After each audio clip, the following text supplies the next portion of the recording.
Di atas hamparan lahan pertanian yang subur, seringkali terjadi sebuah peperangan sunyi namun tiada henti.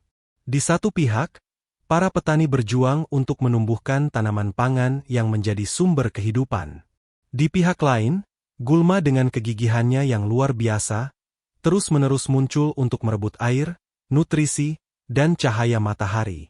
Selama bertahun-tahun, peperangan ini banyak dimenangkan dengan senjata kimia berupa herbisida. Namun, kemenangan itu datang dengan harga yang mahal. Degradasi kualitas tanah, pencemaran lingkungan, dan ancaman terhadap keanekaragaman hayati. Tanah yang sejatinya merupakan ekosistem hidup yang kompleks, perlahan kehilangan vitalitasnya. Prinsip ekologi mendasar mengajarkan kita bahwa keragaman menciptakan stabilitas dan ketahanan. Hal ini berlaku pula di lahan pertanian. Menggunakan satu jenis tanaman penutup tanah, monokultur, memang sudah memberikan banyak manfaat, namun mencampur beberapa spesies, polikultur, akan menciptakan efek sinergis yang jauh lebih dahsyat. Bayangkan sebuah tim yang terdiri dari berbagai ahli dengan keahlian yang berbeda-beda, tentu akan jauh lebih kuat dan efektif daripada tim yang hanya diisi oleh satu jenis keahlian saja. Campuran cover crops yang ideal biasanya menggabungkan 3 kelompok fungsional utama: rumput-rumputan, legum, dan tanaman berdaun lebar seperti famili Brassica.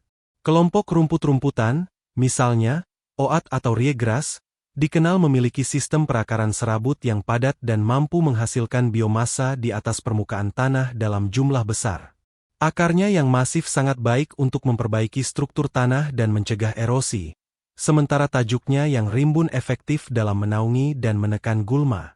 Di sisi lain, kelompok legum, seperti fets, clover, atau kacang-kacangan, memiliki kemampuan istimewa untuk bersimbiosis dengan bakteri rhizobium di akarnya. Simbiosis ini memungkinkan mereka untuk memanen nitrogen langsung dari udara dan menyimpannya di dalam tanah, sebuah proses yang dikenal sebagai fiksasi nitrogen. Ini adalah cara alami untuk menyuburkan tanah dan mengurangi kebutuhan akan pupuk nitrogen sintetis. Dengan adanya legum dalam campuran, kita memberikan pasokan pupuk gratis bagi tanaman utama di musim berikutnya. Melengkapi tim ini adalah kelompok Brassica, seperti mustard atau lobak. Tanaman-tanaman ini seringkali memiliki akar tunggang yang kuat dan dalam, mampu menembus lapisan tanah yang padat dan memecah padas. Beberapa jenis Brassica bahkan memiliki kemampuan biofumigasi, yaitu melepaskan senyawa kimia alami saat terurai yang dapat menekan populasi nematoda dan patogen berbahaya di dalam tanah. Dengan menggabungkan ketiga kelompok ini, kita menciptakan sebuah sistem yang bekerja di berbagai lapisan tanah, memberikan manfaat yang komprehensif dari perbaikan struktur, penyediaan hara, hingga pengendalian hama dan penyakit secara alami. Salah satu manfaat paling nyata dan cepat dirasakan dari penggunaan cover crops campuran adalah kemampuannya yang superior dalam menekan pertumbuhan gulma. Kombinasi berbagai jenis tanaman dengan arsitektur dan laju pertumbuhan yang berbeda menciptakan sebuah kanopi yang sangat rapat dan berlapis, sehingga sangat efektif dalam memenangkan persaingan melawan gulma. Mekanisme penekanan ini terjadi melalui beberapa cara yang saling mendukung. Mekanisme pertama adalah kompetisi cahaya. Gulma, sama seperti tanaman lainnya, membutuhkan sinar matahari untuk berfotosintesis dan tumbuh. Campuran cover crops yang tumbuh cepat dan rimbun akan segera membentuk atap hijau yang tebal di atas permukaan tanah. Atap ini secara efektif menghalangi penetrasi cahaya matahari ke permukaan tanah, sehingga benih-benih gulma yang ada di sana kesulitan untuk berkecambah dan tumbuh. Rumput-rumputan yang tumbuh tegak dan legum yang merambat akan mengisi setiap celah ruang, baik di atas maupun di bawah permukaan, tidak menyisakan tempat bagi gulma untuk berkembang. Mekanisme kedua adalah kompetisi fisik dan pembentukan mulsa. Setelah masa hidupnya berakhir, biomasa dari cover crops akan mati dan membentuk lapisan mulsa organik tebal di permukaan tanah. Lapisan ini berfungsi sebagai penghalang fisik yang menekan kemunculan gulma baru. Selain itu, sistem perakaran yang padat dari campuran cover crops, terutama dari jenis rumput-rumputan, akan mendominasi ruang di dalam tanah, menyulitkan akar gulma untuk tumbuh dan bersaing memperebutkan air serta nutrisi. Mekanisme ketiga yang tidak kalah penting adalah allelopati. Beberapa jenis tanaman penutup tanah, seperti rie atau mustard, dapat melepaskan senyawa biokimia dari akarnya atau saat terurai yang dapat menghambat perkecambahan dan pertumbuhan spesies tanaman lain di sekitarnya, termasuk gulma. Ketika tanaman-tanaman allelopati ini menjadi bagian dari sebuah campuran, efek penekanannya terhadap gulma menjadi semakin kuat dan beragam, menciptakan sebuah lingkungan yang tidak ramah bagi para pengganggu tanaman utama. Tanah yang sehat adalah tanah yang hidup, dipenuhi oleh miliaran mikroorganisme tak kasat mata seperti bakteri, jamur, protozoa, dan nematoda. Kumpulan kehidupan mikroskopis ini, yang secara kolektif disebut biomasa mikroba tanah, adalah mesin utama yang menjalankan siklus hara, mendekomposisi bahan organik, dan menjaga kesuburan tanah. Penggunaan cover crops campuran dapat diibaratkan seperti menyajikan sebuah prasmanan mewah dan beragam bagi para pekerja tanah yang tak kenal lelah ini. Setiap jenis tanaman dalam campuran cover crops melepaskan senyawa karbon yang unik melalui akarnya, yang dikenal sebagai eksudat akar. Eksudat ini adalah makanan utama bagi mikroba di sekitar zona perakaran, rhizosfer. Dengan menanam berbagai jenis tanaman, kita menyediakan menu yang beragam, yang pada gilirannya akan mendukung komunitas mikroba yang lebih beragam dan melimpah. Keragaman mikroba ini sangat penting untuk kesehatan ekosistem tanah yang seimbang dan tangguh. Ketika cover crops mati atau dihentikan pertumbuhannya, biomasa mereka yang melimpah, baik di atas maupun di bawah tanah, menjadi sumber bahan organik yang sangat besar. Mikroorganisme tanah akan segera bekerja menguraikan sisa-sisa tanaman ini. Proses dekomposisi ini melepaskan nutrisi yang terikat dalam jaringan tanaman secara perlahan, menyediakannya bagi tanaman utama berikutnya. Dalam proses ini, populasi mikroba itu sendiri akan meledak, meningkatkan total biomasa mikroba tanah secara signifikan. Biomasa mikroba yang tinggi adalah indikator kunci dari tanah yang subur dan sehat. Mikroba ini tidak hanya mendaur ulang hara, tetapi juga berperan penting dalam membentuk agregat tanah yang stabil, yang memperbaiki struktur, aerasi, dan kapasitas tanah dalam menahan air. Jamur mikoriza, misalnya, membentuk hubungan simbiotik dengan akar tanaman, membantu tanaman menyerap lebih banyak air dan nutrisi dari area yang lebih luas. Campuran cover crops yang beragam sangat efektif dalam mendukung populasi jamur yang menguntungkan ini, membangun fondasi tanah yang benar-benar hidup. Penerapan cover crops campuran lebih dari sekadar mengganti satu praktik dengan yang lain. Ini adalah pergeseran fundamental dalam cara kita memandang lahan pertanian. Selama beberapa dekade, pertanian modern didominasi oleh pendekatan monokultur yang sangat efisien namun rapuh. Menanam satu jenis tanaman di area yang luas memang menyederhanakan banyak hal, tetapi juga menciptakan ekosistem yang tidak seimbang, rentan terhadap serangan hama dan penyakit, serta sangat bergantung pada input eksternal seperti pupuk dan pestisida kimia. Penggunaan cover crops campuran adalah langkah nyata untuk mengembalikan keragaman hayati kembali ke lahan pertanian. Dengan meniru pola yang ada di ekosistem alami, di mana berbagai spesies tanaman tumbuh bersama secara harmonis, kita menciptakan sebuah sistem pertanian yang lebih tangguh dan mampu mengatur dirinya sendiri.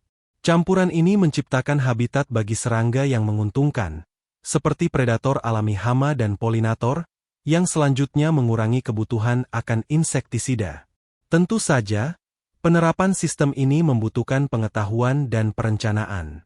Petani perlu memilih campuran spesies yang sesuai dengan iklim, jenis tanah, dan sistem rotasi tanaman utama mereka.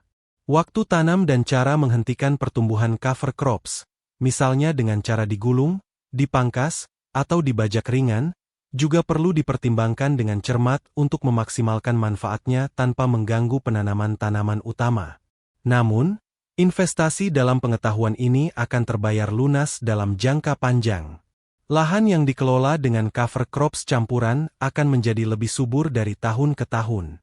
Ketergantungan pada pupuk kimia akan berkurang karena legum memasok nitrogen dan mikroba mendaur ulang nutrisi secara efisien. Biaya untuk herbisida akan menurun drastis karena gulma tertekan secara alami. Pada akhirnya, kita tidak hanya menanam tanaman, tetapi juga membangun modal yang paling berharga dalam pertanian, tanah yang sehat dan hidup. Efek positif dari penggunaan cover crops campuran tidak berhenti setelah satu musim tanam. Ini adalah sebuah praktik investasi jangka panjang yang hasilnya akan terakumulasi dari waktu ke waktu, membangun sebuah warisan kesuburan yang akan dinikmati oleh generasi mendatang. Setiap siklus penanaman cover crops campuran akan terus menambahkan bahan organik ke dalam tanah, yang merupakan fondasi dari semua aspek kesuburan tanah. Peningkatan bahan organik secara terus-menerus akan memperbaiki sifat fisik tanah secara permanen. Tanah akan menjadi lebih gembur, lebih mudah diolah, dan memiliki struktur remah yang ideal. Kemampuan tanah untuk menyerap dan menyimpan air hujan akan meningkat secara signifikan, menjadikannya lebih tahan terhadap kondisi kekeringan. Di saat yang sama, drainase juga akan membaik, mengurangi risiko genangan air dan erosi saat terjadi hujan lebat.